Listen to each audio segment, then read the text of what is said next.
Halo, kembali lagi di YouTube channel ini untuk membahas soal-soal TPS pengetahuan kuantitatif. Pada kesempatan kali ini kita akan membahas 5 soal berbahasa Indonesia, tapi sebelum kita masuk ke pembahasan soal, ada baiknya untuk menekan tombol subscribe dan tombol lonceng terlebih dulu untuk tidak ketinggalan video-video selanjutnya. Oke, terima kasih. Nah, langsung saja kita masuk ke soal pertama. Dikatakan jika A, B, C bilangan positif, apakah A lebih besar dari B? Putuskan apakah pernyataan 1 dan 2 berikut cukup untuk menjawab pertanyaan tersebut. Nah, pernyataan satunya apa?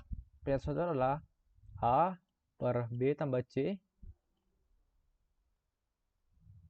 lebih dari B per A tambah C. Seperti itu. Nah, ini gimana? Pernyataan satu. Kemudian apa yang harus kita lakukan dari pernyataan satu? Kita coba dikali silang. Nah, kenapa ini kan ketidaksamaan? Kenapa bisa dikali silang? Karena katanya ini bilangannya positif. Jadi, kalau penjumlahan dua bilangan positif kan hasilnya selalu positif. Jadi, kalau misalnya ada dipastikan, kalau itu positif kan berarti bisa dikali silang. Yang tidak bisa dikali silang itu karena ada kemungkinan negatifnya, karena akan bisa merubah tanda. Tapi kalau tandanya udah pasti, dan tandanya positif, kita bisa langsung mengalih silangkan. Nah, kemudian kita kali masuk, kemudian kita kelompokkan, kita pindahkan ke satu ruas, kemudian kita kelompokkan, seperti itu. Karena A, B, C lebih dari 0, katanya, bilangan positif kan, ini besar dari 0, maka A tambah B tambah C juga besar dari 0. Seperti itu. Sehingga dari A kurang B kali A tambah B tambah C lebih besar dari 0 dapat disimpulkan kalau A kurang B besar dari 0, maka A lebih besar dari B. Apakah A lebih besar dari B? Terjawab. Berarti pernyataan satu cukup untuk menjawab pertanyaan di soal. Lalu bagaimana dengan pernyataan kedua? Katanya B tambah C lebih besar dari A. Kemudian berarti A kurang B besar dari C. Ini pindah ruaskan. Karena C besar dari 0, maka A kurang B besar dari C. Karena C besar dari 0, maka besar dari 0 juga. Seperti itu. Maka A kurang B besar dari 0, A besar dari B. Jadi pernyataan kedua sendiri pun cukup. Jadi pernyataan satu sendiri cukup, pernyataan dua sendiri juga cukup. Jawabannya D. Seperti itu. Oke. Jadi tengok dulu penjelasannya. Secara jelas, kita bisa lanjut ke soal berikutnya. Soal kedua, pada minggu yang normal, 8 pekerja bersama-sama dapat memotong rumput dalam waktu 10 hari. Pada suatu waktu, 8 pekerja memotong rumput secara bersama-sama, tapi 2 hari kemudian ada instruksi untuk melakukan social distancing, sehingga hanya diperbolehkan 2 pekerja tiap harinya. Kurangan pekerja ini tentunya berdampak pada waktu pemotongan yang akan jauh lebih lama. Berapa penambahan waktu yang dibutuhkan agar pekerjaan dapat selesai? Volume pekerjaannya kita harus hitung dulu. Itu sama pekerjaan kali waktu, karena volume pekerjaan selalu konstan. Nah, untuk kasus normal seperti apa? Kita hitung dulu, 10 hari dengan 8 pekerja, berarti volume pekerjaannya sebanyak 80. Nah, volume yang 80 ini juga akan dikerjakan dalam kasus social distancing, seperti itu. Tapi, volume pekerjaannya 2 kali 8, 16. Karena hanya 2 hari dengan 8 pekerja, seperti itu.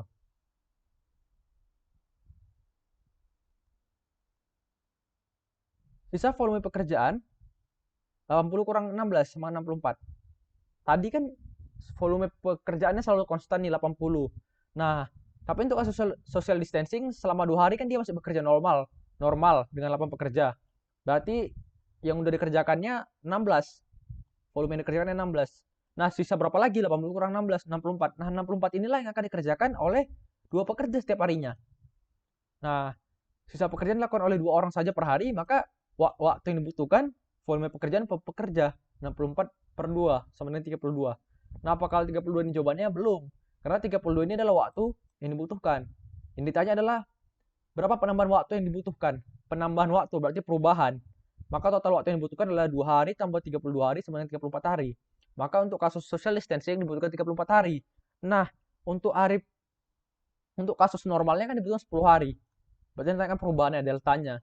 Jadi tinggal 34 dikurang 10, 24 hari. Seperti itu. Nah, saya rasa cukup jelas. Kita bisa lanjut ke soal berikutnya. Abim dan Cirol berturut-turut lahir pada tahun 1900-an dan 2000-an. Jika pada tahun ini 2020 keduanya berkata, umurku sama dengan 2 digit terakhir tahun lahirku. Maka berapakah selisih umur keduanya? Nah, kita cari tahu dulu nih umur mereka sekarang. Umur mereka sekarang berarti 2020 dikurang tahun lahirnya. Nah, misal 2 digit terakhir tahun lahir Abim adalah bilangan X, sedangkan 2 digit terakhir tahun lahir Cirol adalah bilangan Y. Maka kita bisa mengetahui umur Abim X.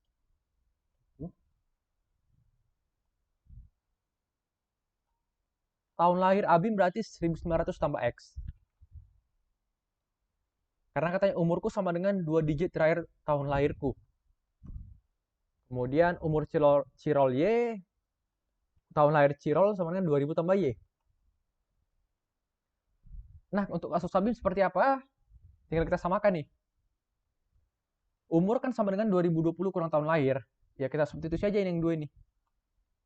Umur Abim jadi X, kemudian tahun lahirnya ganti jadi 1900 tambah X. Kemudian kita dapatkan X-nya 60. Lalu hal yang sama kita lakukan terhadap Cirol. Nah, berarti untuk si Abim ini, dia lahir pada tahun 1960.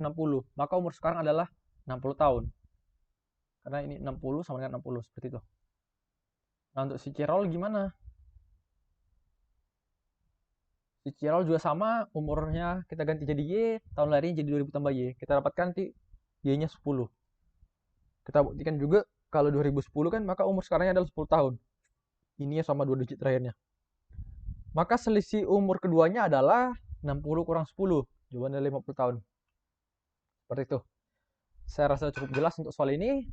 Kita bisa lanjut ke soal berikutnya. Sebuah himpunan bilangan memiliki sifat bahwa apabila bilangan X berada pada himpunan tersebut, maka X tambah 2 juga berada di dalamnya. Jika min 1 berada di dalam himpunan tersebut, maka manakah berikut ini yang juga berada di himpunan?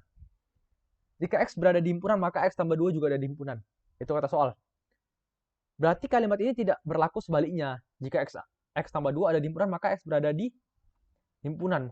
Karena sifatnya jika maka. Jika maka ini tidak bisa dibalikkan. Jika A maka B, belum tentu. Jika B maka A, itu belum tentu. Kita ini menggunakan logika matematika lagi. Seperti itu. Nah, katanya min 1 berada di himpunan. Berarti min 1 tambah 2, X tambah 2, 1 berada di himpunan. Karena 1 berada di himpunan, 1 tambah 2 sama dengan 3 berada di himpunan. Dan seterusnya. Gitu. Maka himpunan adalah min 1, 1, 3, 5, 7, dan seterusnya. Maka jawaban yang di sini ada adalah 1 dan 3. Jawabannya adalah bola. Saya rasa cukup jelas. Nah, kenapa 3 nggak ikut, min 3 nggak ikut? Karena ini. Tidak berlaku sebaliknya itu tadi. Seperti itu. Saya rasa cukup jelas. 1 dan 3 jawabannya bola. Kita bisa lanjut ke soal berikutnya.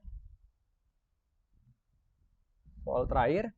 Segitiga sama sisi dan lingkaran disusun bertumpuk seperti pada gambar. Berapakah luas yang diarsir? Putuskan apakah pernyataan 1 dan 2 berikut cukup untuk menjawab pertanyaan tersebut. AB ini kan tali busur lingkaran. Nah, di pernyataan 1, tali busur lingkaran, jika kita tarik ke titik pusatnya nih. Berarti sini ada R, ada R. Pernyataan 1 kita coba dulu. Nah, kitanya kan luas yang diarsir. Luas yang diarsir itu apa? Luas segitiga dikurang luas tembereng. Luas segitiga ini, segitiga sama sisi, rumusnya seperti ini. Karena katanya segitiga sama sisi, AB salah satu sisinya. Kita buat dalam bentuk AB saja semua. AB kuadrat per 2 akar 3.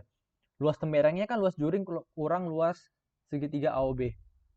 Nah, kita dapatlah, kita substitusi yang apa yang kita ketahui, kita dapat nanti luas arsirnya seperti ini. Masih ada variabel AB, masih ada variabel R, masih ada variabel theta. Ini yang kita butuhkan untuk menjawab pertanyaan ini. Pertanyaan berapakah yang luas diarsir, seperti itu kan. Nah, siap pernyataan 1, katanya AB sama dengan R. Jika AB sama dengan R, Itu AB sama dengan R. Berarti ini menjadi segitiga sama sisi lagi. Maka tetanya itu 60 kita dapat. Tapi pernyataan ini saja tidak cukup karena hanya memberi informasi nilai nilai theta. Kita dapat nilai theta 60 tanpa kita nggak tahu nilai AB dan R-nya berapa. Kemudian dikasih tahu segitiga ABC. Tinggi segitiga ABC adalah 4 cm. Kita cek pernyataannya. Pada segitiga sama kaki, panjang sisi sama dengan tinggi kali 2 per akar 3. Nah, panjang sisinya salah satunya kan AB. Kita substitusi AB sama dengan tingginya 4 kali 2 per akar 3. Sama dengan 8 per akar 3 cm. Gitu. Maka kita dapat AB-nya, panjang sisinya 8 per akar 3 cm. Tapi pernyataan ini saja tidak cukup karena hanya memberi informasi nilai AB tanpa theta dan R. Kalau digabungkan, cek keduanya. Cukup, kita dapat nilai AB sama dengan R sama dengan 8 per akar 3 cm dan nilai theta 60. Jadi kita butuh keduanya untuk menjawab soal ini. Itu pilihannya C. Itu. Saya rasa cukup jelas. Jadi dua pernyataan sama-sama cukup. Sekian penjelasan pada video kali ini. Terima kasih sudah menonton. Semoga bermanfaat, semoga dimengerti. Jika ada masih pertanyaan, boleh disampaikan di kolom komentar. Tetap semangat, dan jangan lupa bantuan like, share-nya, dan jangan lupa untuk subscribe akun ini. Terima kasih.